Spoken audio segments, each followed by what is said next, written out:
como les había anunciado esta mañana, pues ya se encuentra en la revista informativa Hola Mundo. Vamos a retomar este segmento del análisis a la acción. Se encuentra con nosotros Juan Arias. Qué bueno, pues qué gusto tenerte aquí nuevamente. ¿Qué has hecho durante tu ausencia? Amanda, no, yo muy contento, venía ahí pensando, pues creo que es al mes que retomo el espacio, siempre agradecido por ustedes, felicitándoles por ese nuevo vestido que está en la Casa Sí, pues, Radio tengo Medio una Mundo. fachada y mural.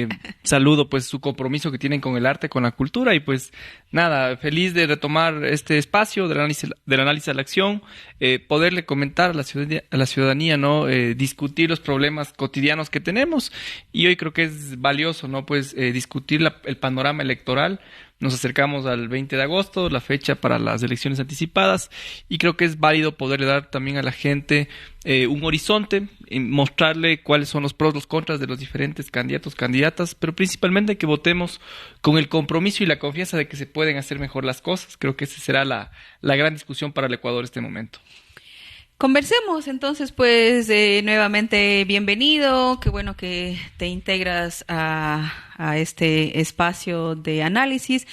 Conversemos sobre la coyuntura nacional. Ya están 8 candidatos y una candidata de la Revolución Ciudadana, la única mujer en la papeleta electoral. Los otros candidatos pues representan a organizaciones políticas de las derechas. Ahí hay una mezcolanza de partidos políticos. Por ejemplo, ayer estábamos viendo las primeras encuestas, bueno, algunas últimas encuestas que daban pues como favorita a Luisa González y el binomio de la Revolución Ciudadana con un 41%. Después sigue el voto en blanco, ni siquiera le sigue otro candidato. Después está Otto y enseguida pues está Yacu. Nosotros quisiéramos hablar un poco acerca de este panorama, de esta encuesta. ¿Qué opinas de los candidatos? Tú los conoces, no es la primera vez pues que se los ve en la escena política. Bueno, pienso que no podemos dejar de discutir el papel que están jugando las organizaciones políticas. De los 8 binomios, solo un binomio representa a un proyecto orgánico o representa a un proceso político, que es el de la Revolución Ciudadana. Y de ahí los otros candidatos representan pues a partidos de alquiler o figuras que llegan por el momento o por la coyuntura. Entonces, eso muestra la debilidad de la democracia en el país, la falta de actores políticos orgánicos, insisto, es decir, que respondan a la identidad y a las bases ideológicas, a los fundamentos con los cuales se conciben los movimientos y partidos, y creo que eso pues nos permite entender la crisis de liderazgos que vive el país. Es decir, seguimos en la pugna de correísmo y anticorreísmo, y a la gran mayoría de los ecuatorianos no se les está respondiendo a los problemas. Si bien es cierto, el binomio de la RC, quisiera empezar hablando desde ese espacio, que obviamente es quien lidera la intención de voto, las encuestas, pero sin duda aún sigue alejado de la gran mayoría o del concepto como nace en 2006, ¿sí? Un gran cúmulo de diferentes sectores que se sumaron.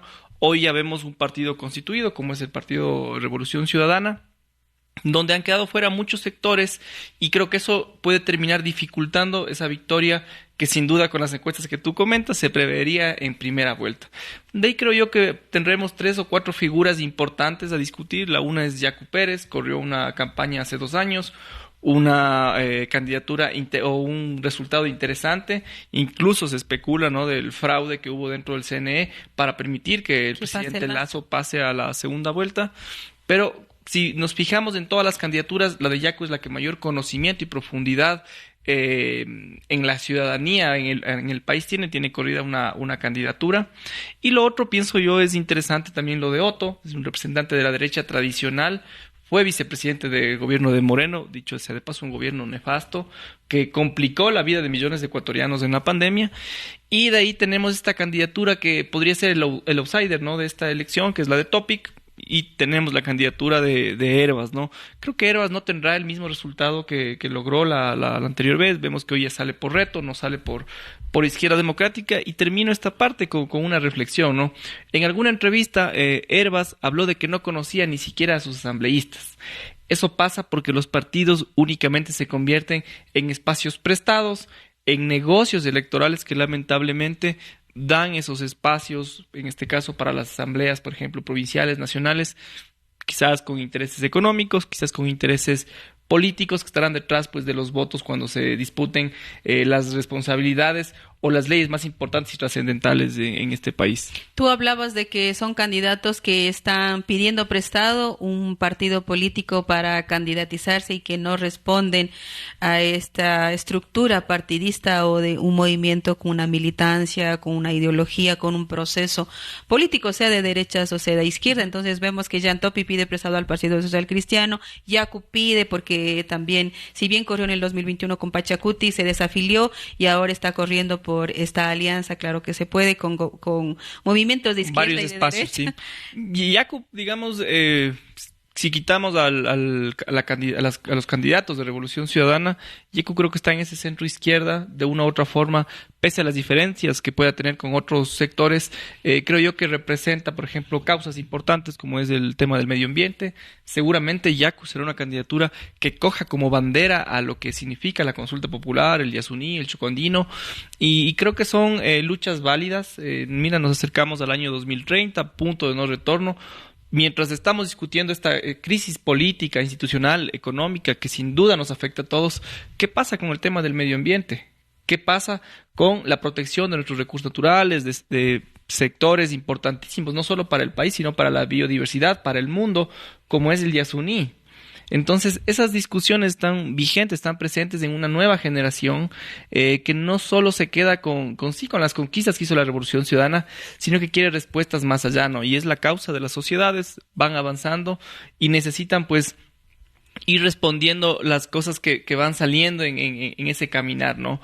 Me parece interesante hablar, o algo he podido escuchar, ¿no?, de lo que significa la candidatura de Noboa. Es una candidatura para 2025, pero hoy viene a la lida electoral para empezar a construir un caudal político. Recordemos, su padre estuvo 5 o 6 veces como candidato. Es una candidatura con muchos recursos económicos que les permitirá pues continuar en este ejercicio, ¿no? Pero lo de fondo está en la representatividad de la gente, en que la ciudadanía pues logre votar este 20 de agosto con confianza, con convicción, con una seguridad de que las instituciones públicas van a poder resolver estos grandes problemas. Yo creo que será una de las grandes discusiones, y veo que muchas veces por estas pasiones que obviamente se generan en una campaña electoral no nos permite pues tener este espacio diverso de discusión.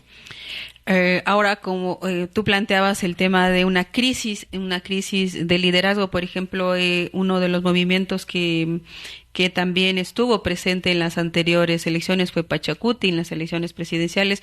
Sin embargo, hay unas divergencias, disputas ahí de intereses particulares, intereses ideológicos dentro de Pachacuti. No se presenta, no tiene candidato a presidente, la izquierda democrática tampoco. ¿Cuál crees que es tu...? Recaemos a esa crisis de los partidos políticos. Mira, candidatos, en este caso ya autoridades electas, llegan a sus espacios y venden su conciencia, renuncian a sus partidos, se cambian de espacios únicamente por intereses quizás personales o intereses de grupo a los cuales ellos responden, y eso es lo que le pasó, por ejemplo, a Pachacuti. Mira, Pachacuti, después del paro del 2019, tienen un proceso importantísimo en lo que son las seccionales.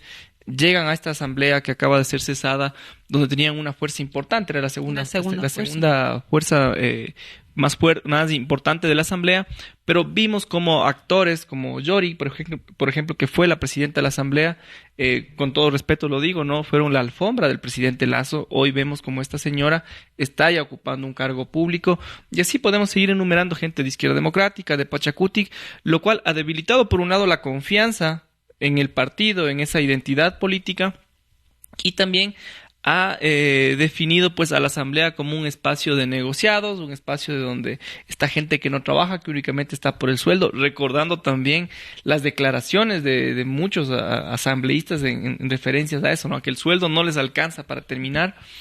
Eso creo yo que hace que estos partidos de una u otra forma tradicionales como Pachacuti y la Izquierda Democrática sean los grandes perdedores en este proceso. Sin duda se puede ver ese resquebrajamiento del movimiento indígena. No sé hasta qué punto eso va a poder afectar a Yacu Pérez. Yacu ya no llega con la fuerza que llegaron que estuvieron en 2021. Entonces todo ese escenario pues te hace pensar en donde sin duda la Revolución Ciudadana es el espacio que llega con mayor fuerza, legitimidad hay victorias importantes en lo que fue las seccionales, pero ahí viene la pregunta que te hago a ti, la hago a la gente que nos está escuchando en este momento. ¿Se está identificando con la ciudadanía o únicamente están apelando a una nostalgia, a un proceso que fue exitoso en gran parte de las acciones de política pública? ¿Está abusando de la imagen del presidente Correa para tener unos pequeños caudillos y convertirse en lo que ellos tanto criticaron, ¿no? A la vieja partidocracia ellos, o mucha gente de ese sector, se ha convertido en la nueva partidocracia. Eso ha hecho que se aleje, por ejemplo, de sectores sociales importantes que en un inicio los apoyaron, pero claro, hoy vas a ver que muchos sectores sociales apoyaremos esas candidaturas por una cuestión de conciencia, ¿no? Y entendiendo el momento no hay otra alternativa que vive el país. Pero eso no quiere decir que esto sea un cheque en blanco, porque hay mucha gente dentro del espacio de Revolución Ciudadana que ha hecho quedar mal, que ha estado involucrada en casos de corrupción y que sigue abusando de la figura del presidente Correa. Y el presidente vive al otro lado del mundo, no entiende la realidad de los territorios, así que ese es uno de los grandes desafíos. Me parece interesante, por ejemplo, la figura de Andrés Arauz, ¿no? Con esa cercanía a la internacional progresista. Mira, Amanda, hay que tratar cosas fundamentales, más allá de las candidaturas que estén en este momento. Se apoya a un proyecto, pero hay cosas fundamentales. La salud pública es una discusión que necesitamos hacerla como sociedad. ¿Cómo fortalecerla? Eso no se puede quedar en un gobierno de izquierda o derecha, es una conquista social que creo yo la gente debe ponerle más ojo, digamos, en esos procesos. Lo mismo lo que significa el crédito. Mira, la banca, el sector financiero es el gran abusador del recurso, del poder adquisitivo de la familia ecuatoriana, y eso creo que no está cambiando, ¿no? Para que no se me escape la idea, si escuchas a muchas autoridades públicas o gente del sector privado, sea de gobiernos seccionales, prefecturas o del mismo gobierno central, hablan mucho hoy del emprendimiento, pero ¿cómo emprendes en una sociedad, en un país donde el microcrédito puede llegar al 30%? ¿Qué negocio va a resistir eso? Mira, son las discusiones de fondo. Nosotros, desde lo que te había comentado en un momento, el colectivo Ciudadano Transformar, queremos hacer esos aportes desde la técnica, desde profesionales en el área, que nos permitan reflexionar, porque esto no es una cuestión de un partido, esto es una cuestión de país, y creo que ese es el sentido que tenemos que tener para este 20 de agosto. Bueno, sin un poco polemizar, es que tú has planteado ahí el tema de la crisis de liderazgo, sean de las derechas o sean de las izquierdas. Ves que no se ha renovado el movimiento de la Revolución Ciudadana, está en pequeños grupos también liderando. Tú eras militante de la RC. ¿Cuál es tu postura? Yo soy un militante de la izquierda, me considero una persona de izquierdas, con esos matices que hoy tienen que existir, ¿no? Por ejemplo, yo creo en el desarrollo del capitalismo. El papel de la empresa privada es vital en la economía, y eso creo hoy la nueva izquierda, porque ser de izquierda es primero creer en la salud pública. ¿Cómo es posible que familiares se murieron porque no tenían recursos para hacerse tratar en pandemia? Eso va más allá de un tema ideológico, ahí es una discusión importante. El tema de la educación, mira, el tema del financiamiento, del crédito. Yo trabajé en una cooperativa 4 o 5 años, conozco de cerca la problemática que es para el emprendedor sacar adelante sus negocios y cómo pues el sector financiero es el gran ganador en cada año fiscal. En la pandemia fueron los que más ganaron. Esas son discusiones vitales. La salud no puede ser un espacio o un privilegio de pocos. Y ahí pues nosotros siempre hemos sido firmes, ¿no?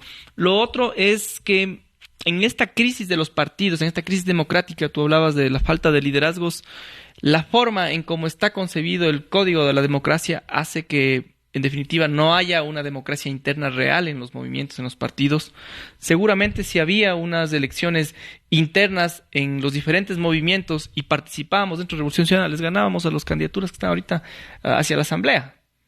Porque hay una legitimidad con la militancia, con la gente, con el ciudadano que no se identifica en los partidos, pero que sí cree en la figura de Correa o sí cree en un proceso que fue exitoso, que es la década ganada, y que no solo está en el eslogan, sino está en datos duros. Ejemplo, hoy hablamos de inseguridad. Mira, este gobierno se va con más de 33, 35 muertes por cada 100,000 habitantes. En 2007 se entregó un país con 5. Esas son las grandes realidades y discusiones que hoy no se les está dando.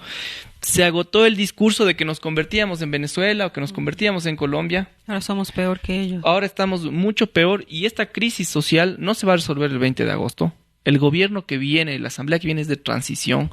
únicamente permitirá sentar las bases para que el gobierno que vendrá en 2025 pueda empezar esta reconstrucción nacional. Pero ahí viene lo que se juega el país, y eso invito a quienes nos están escuchando en este momento, si van a sus trabajos, a sus diferentes actividades, es el modelo de sociedad. O seguimos en una sociedad donde se privatizan derechos como la salud, como la educación, o entendemos el rol de lo público y dejamos de pensar, por ejemplo, como nos pasó, ¿no?, con este banquero que está hoy gobernando el país, donde decían, primero, una persona como Yacu decía, es preferible un banquero a una dictadura. ¿De qué dictadura se puede hablar si ha habido en el Ecuador, desde el retorno a la democracia, el único gobierno que ha tenido el respaldo realmente popular es el gobierno de Correa? Uh-huh. Les guste o no les guste, ¿no? Eso está en las urnas, se ha ganado ese espacio, ese debate. Y lo otro está en que todas esas fuerzas únicamente siguen en esa discusión de correísmo y anticorreísmo, y te insisto, a la gente no le están respondiendo. La gente se cansó. Más del 90% de los ecuatorianos no quiere hablar de política. Quizás le molestará espacios como este donde hablamos de los problemas locales, nacionales. Sí. Y todo eso tiene diferentes factores. Por un lado los partidos, por un lado las fallas de la democracia, y por otro el rol de los medios de comunicación. Por ende, yo creo en esta comunicación popular alternativa, soy parte de su espacio y a quienes les agradezco, porque está aquí donde estamos haciendo la verdadera política. Política no es simplemente estar en una papeleta. Yo creo que hay diferentes roles como ciudadanos que jugamos para hacer política y para contribuir. Así que yo creo que eso podemos ir aportando, y eso es también el objetivo de este espacio. Hablabas de un nuevo modelo, hablabas de que hay que construir un nuevo modelo político, económico. ¿Cómo hacerle entender a la gente que hay dentro de estas elecciones, dentro de estas candidaturas, hay personajes que forman parte de un partido político y que son representantes de un partido político que ahorita están de candidatos y de que representan un modelo económico, y hay otros que representan otro tipo de modelo económico, como tú decías, pues un modelo económico que responda a los intereses ciudadanos? ¿Cuál de los candidatos responde a los intereses ciudadanos? Al menos no como demagogia, porque todos dicen defender, ¿no? Que mira, defienden los altos intereses. Escuchaba unos análisis interesantes, ¿no? Quisiera darlo como preámbulo a lo que voy a responder. Primero que la derecha se han apropiado de discursos que en realidad históricamente, si te fijas desde la Revolución Francesa, se entienden a las libertades como esas conquistas de quienes se sentaban a la izquierda y pensaban diferente al status quo, ¿no? Este concepto de la libertad. Hoy la gente que está en la derecha habla de las libertades, habla de esa libertad de expresión, de esas democracias. ¿Cómo puedes hablar de libertades en un país donde más de 2 millones de personas no comen? O comen una vez al día, o comen pasando un día. ¿Cómo hablas de libertades? ¿Cómo hablas de libertades en un país donde no puedes emprender porque el costo del crédito es muy alto, y además con la pandemia están gran parte de los ecuatorianos, de la población económicamente activa, en la central de riesgos? No pueden acceder a los créditos, y cuando pueden es muy alto en el sistema financiero. Y si no lo hacen, les toca irse al chulco. ¿Cómo hablas de libertades en ese sentido? ¿Cómo hablas de libertades cuando grandes medios de comunicación les pertenecen a 2, 3 familias o grupos económicos más ricos del país? No estamos en contra de los sectores económicos, sino que lo que estamos en contra es cómo estos sectores económicos han estado enquistados en el poder, y ellos han discutido o han hecho de la realidad política pública de este país en beneficio para esos pequeños grupos. Hoy lo que gobierna en el país es lo peor, es la bancocracia. Además de inepta, es corrupta. Esa es la gran realidad que nos dejó que nos deja este gobierno de Lazo. Creo que la mayor virtud de Lazo es haber llamado a la muerte cruzada para que hayan elecciones y democráticamente se zanje este problema.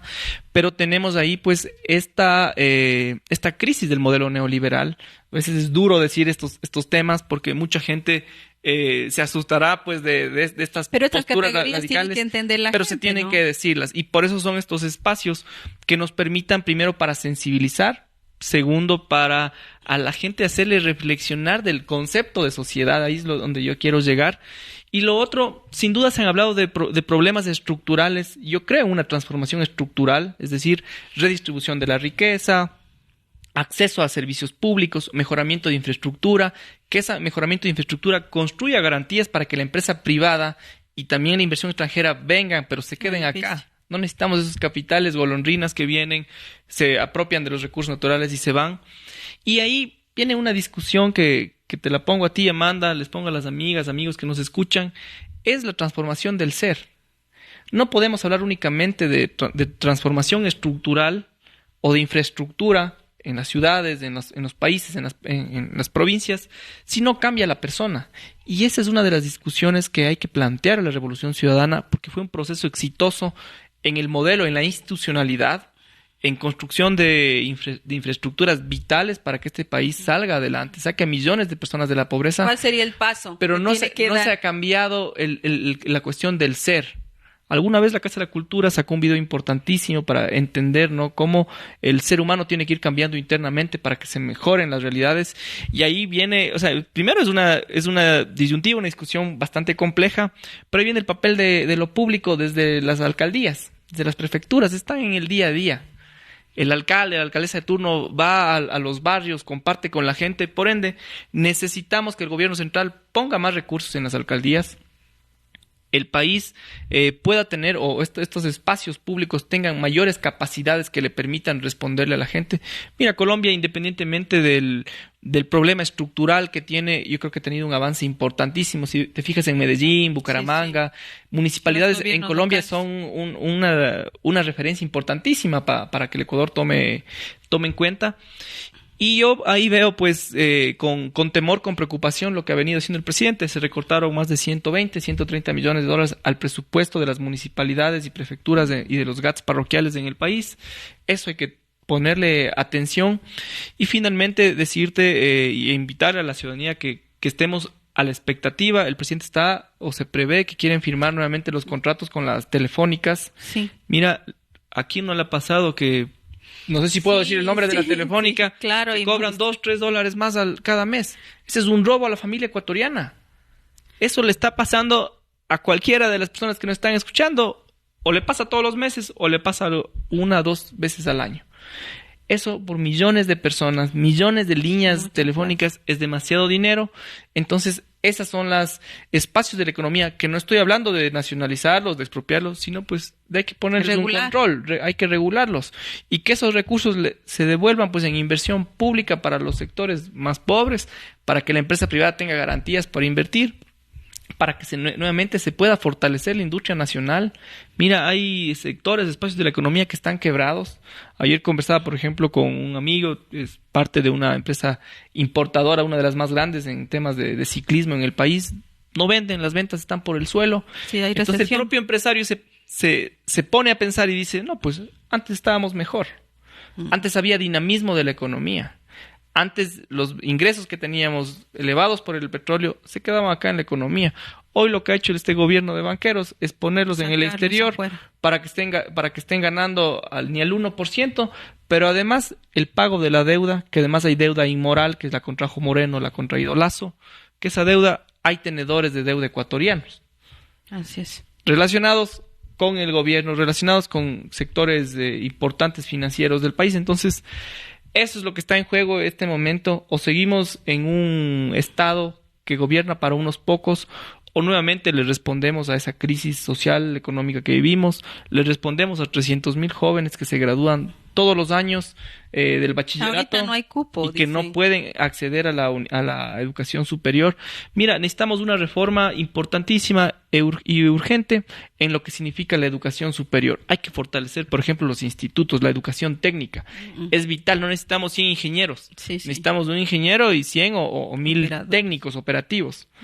Esa es una forma de dinamizar la economía, es una forma de construir industria local de la mano del sector privado también, que es vital, pero eso no se está haciendo, eso no se está discutiendo. Entonces, nosotros vamos a apelar a esas realidades. Ese es el objetivo que tenemos en estas semanas que se vienen acá en el espacio, Amanda.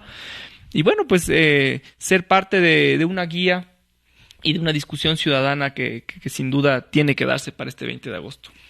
Muchísimas gracias. Nosotros agradecemos la presencia de Juan Arias por haber otra vez vuelto a este espacio de análisis a la acción. Pues esperemos que estos mensajes, este análisis, esta lectura nos dé mayores elementos para nosotros tomar las mejores decisiones este 20 de agosto en las elecciones anticipadas. Hay una inquietud que yo siempre estoy planteando. ¿Qué pasó con la derecha? Pienso que llegan complicados. Mira, la candidatura de Villavicencio, que es de quien no hablamos, que es una candidatura, creo yo, puede crecer relativamente en el casco urbano, en ese anticorreísmo, en ese sentimiento, en esa lucha contra la corrupción que él, digamos, es el que representa, independientemente de las diferencias que tengamos con la figura que es Villavicencio, que ha sido el emisario de Lazo, ha sido quien ha defendido este modelo que hoy está. Él y Otto creo que son los mayores representantes, el uno de Moreno, el otro de Lazo. Entonces, lo veo agotado, lo veo complicado. Sin duda, Otto es la candidatura que más puede crecer. Si hay una segunda vuelta, Otto es de los más opcionados. Pero insisto, lo que me pareció muy interesante, un artículo, algunas entrevistas que ha dado Pablo Dávalos, donde la segunda vuelta, en caso de darse, vamos a ver más bien del centro a la izquierda, es decir, Yacu con el binomio de la Revolución Ciudadana. Yo creo que por ahí va a estar, o sería otra de las opciones. Y por mi experiencia en lo que significa el marketing digital, toda esta cuestión de la transmedia, creo que Topic puede ser también un outsider. Lo vivió el Brexit en Reino Unido, lo vivió las elecciones, bueno, no elecciones, sino más bien la consulta popular que se hizo en Colombia, donde nadie daba que ganaba el sí, ni en Colombia, ni en Reino Unido, y pues terminaron ganando. Fue un tema desde el. Pero Topic está digital. Bajísimo, siempre está el último. Yo creo que no creo que suba. Yo creo que puede dar una sorpresa interesante. Mira, Topic es dueño de la empresa Telconet. Hay un manejo de data muy importante. Hoy estamos en la revolución digital. La Big Data está vigente.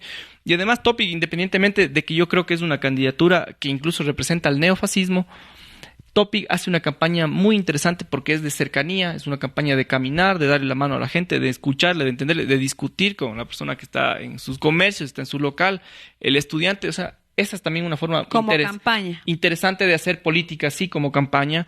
Pero claro, tú ves que hay otras candidaturas que están únicamente apelando a otras cuestiones, ¿no? Entonces, esa legitimidad yo creo que puede terminar dando una sorpresa. No sé qué tanto le alcance. Podría ser más cauto en decirte que podría ser el nuevo Herbas, es decir, terminar con un 15%, que sería un éxito para alguien que vino del cero. Y eso pues significaría que Topic llega con buenas condiciones para 2025, ¿no? Que pensemos en un año, estamos nuevamente hablando de elecciones.